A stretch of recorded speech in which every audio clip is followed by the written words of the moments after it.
it seems like our society, or at least our young society, is some of the people that I've had the misfortune of encountering.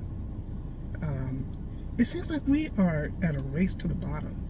You know, I remember like, I don't know, maybe 10, 15 years ago, um, I got this, I heard this song. I'm a big Eminem fan. I love Eminem. I think that dude is dope. I think he's dope. I really do. But he had a problem with this guy from Source Magazine. I remember this. And he would never, I mean, the dude from Source would always call him out and say all this stuff. So I guess the guy decided to write a rap. And he wrote a rap about Eminem, and what he said about Eminem was like, one of the things in this rap was like, you don't know nothing about catching a court case, you don't know nothing about being locked up and doing hard time and all that kind of stuff. Now, like I said, I believe Eminem is dope. I do. I think he's a dope rapper. I mean, he's one of the best to ever pick up a mic. One of the best. Rakim exclude that because I think Rakim was like the dopest. But anyway, his answer was kind of it was toxic. He said, something about I got 2 cases and probation biting. And like, okay, that's not the response. You know what I mean? You should have been like, if that was the case, yeah, you're right. I don't know anything about going to jail. I don't know this. I don't know that. Because that's not something that you should glorify. You know. And so this race to the bottom is kind of it irks me. I went to a grocery store yesterday, and it's like this kid. Now, if you want to sag your pants, fine, sag your pants. I don't really care, you know. I just don't like you being like directly in my face with it. So I'm like directly behind the guy in line, and so the guy drops like his can of whatever he does. So the guy bends over to pick it up. His pants is down to like his underwear, you know. It's like deep down, and so he bends over to pick it up, and like just everything moaned, you know, and not only me, but everybody behind it was like, whoa, you know, that sort of thing. And I kind of turned around like, man, this is like some bullshit, whatever. This is like crazy. And so I'm thinking to myself, man, come on, man, give me a break. So the sagging pants thing, that's your thing. I don't like it, you know. And so I said, not anybody in my kids, my son's not going to do that. So I'm driving down the street the other day, not the other day, this is years ago too. And so I see this kid walking down the street, and he's kind of, doing his thing, and pants sagging and stuff. I'm looking at this kid, man, sagging his pants. I mean, he ain't even got the belt on. He has to kind of hold his pants up to keep him up. Like, I mean, what's the point? And so I'm like, man, this kid needs a spanking. Not only does he need a spanking, his parents need a spanking. So as I'm driving up on the kid, I look, it's my son. And so I stopped the car. I'm like, man, my eyebrows are touching. And I get off the car like, dude, get in the car. Oh, Dad, what's wrong? Get in the car. No, I'd rather, no. Get in the car. So he gets in the car. And so we drive on. I'm yelling at him like, dude, why the hell are you sagging? And when you out here, you representing me. You get what I'm saying? You ain't just representing yourself because, I'm your dad. You're a reflection of me. And so he couldn't quite understand it. But here's how I got him to stop sagging his pants. He's getting ready for school one morning. And so I come out, I used to, at this time I was newly divorced. And so, I'm a single dad, and I'm just kind of, I had to get his clothes out and get him ready. So I had to get him ready, and I grabbed his belt, and I was like, put your belt on. Make sure you put your belt on, and don't leave out it. Yeah, Dad, okay, cool. So I go into my room, and I do something. I come outside. He had already gone. Comes out, and I see his belt sitting on the couch. So I grab his belt, and I run up to the school. Like, dude, I'm looking for, I run into at that time, it was like in maybe 7th grade or something like that.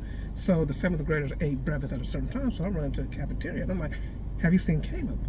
Oh, no, I haven't seen him. He might be in class. So I go to his class, ask his teacher, you seen Caleb? Oh, no, I haven't seen him.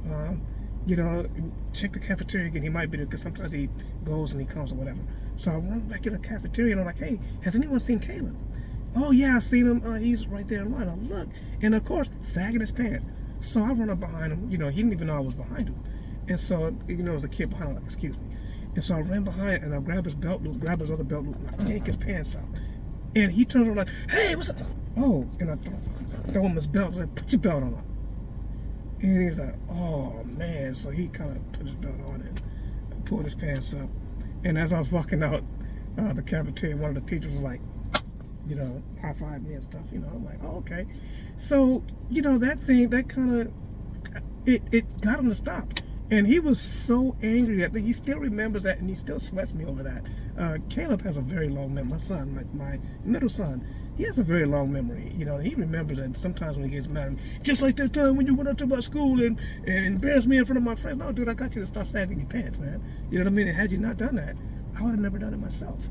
You know, but this race to the bottom thing, we got to stop. When I was in high school, we used to rep streets at that time. I'm from 69th and MacArthur. I'm from Sobrani Park or so, that sort of thing. And it was a big commotion at the school. And so the teacher came, one of the principals came and got us and took us in the cafeteria. What the hell is wrong with you people? I've been around the world. I've been to France. I've been to Spain. I've been to China. I've been this and that. Where have you guys been? What do you guys do? You repping East 14th, MacArthur Boulevard. You ain't been nowhere. You guys need to start thinking outside the box. And you know what? That message stuck with me. It really did. You know what I mean? And I did. I'm not going to say that it changed me. It did change me in a way as I started thinking bigger. But I still got in trouble as a youth. I got in trouble with the law as a teenager and stuff like that. But I started thinking outside the box, and that was when I was 16. That was 34 years ago. I can still remember that like it was yesterday. And you know what I mean? You got to start thinking outside of the box. Planning, start planning things. I didn't think anything about planning. You know what I mean? But 90% of your success is going to be planning. They take, of all the fuel it takes in a plane to get from Los Angeles to New York, 90% of the fuel spent on that entire trip is getting the plane in the air. The rest of the 10% is course correcting, that sort of thing. You know what I mean? And that's how planning should be. 90% of your success is going to be in your planning stage. Plan your success. You know what I mean? And if you keep planning, and if you plan right, and you have to adjust it, that's that course correction I'm talking about. But if you plan your success, you know what I mean? You have a much higher chance of succeeding versus just getting out there and just throwing yourself at anything. No plan at all, no direction or anything like that. And until we can figure that part out, we are always going to be lost. Get it together, people. This race to the bottom has to stop. You know what I mean? And I see it every day. Every day it's always something. Every day it's always this, it's always that. I saw a young couple yesterday. No. A few nights ago, me and my son, my youngest son, we were getting gas. And the lady, you could see her yelling in the car, and the dude was yelling back. And when the door opened, and F you, and this and that, you know what I mean? And she saw that we was looking, you know what I mean? Because we were shocked, everybody. And so when she saw that, she got louder and louder and louder. And she got out the car and just walked off, and F you! And I'm like, man, I don't know what he did, you know what I mean? But, that's that attitude, that race to the bottom, that, man, we got to stop that. We really got to stop that. We have to stop it. I'm getting a call. Sorry. So anyway, that's my take for today. Did a good run today, actually. A little bit over 5 miles, so I'm getting there. I lost 20 pounds. 20 pounds in 30 days. So I'm doing pretty good. I feel good. I'm eating well. I haven't had candy in, oh man, when was the last time I had candy? Oh gosh, I can't even remember. I can't even remember the last thing I had. So I'm doing pretty good. I'm gonna keep it up. I'm down to under 160 now. I'm gonna get to about 145 and I'm maintaining it. So all right, I hope all is well. Until the next time, every day in every way, I'm getting better and better.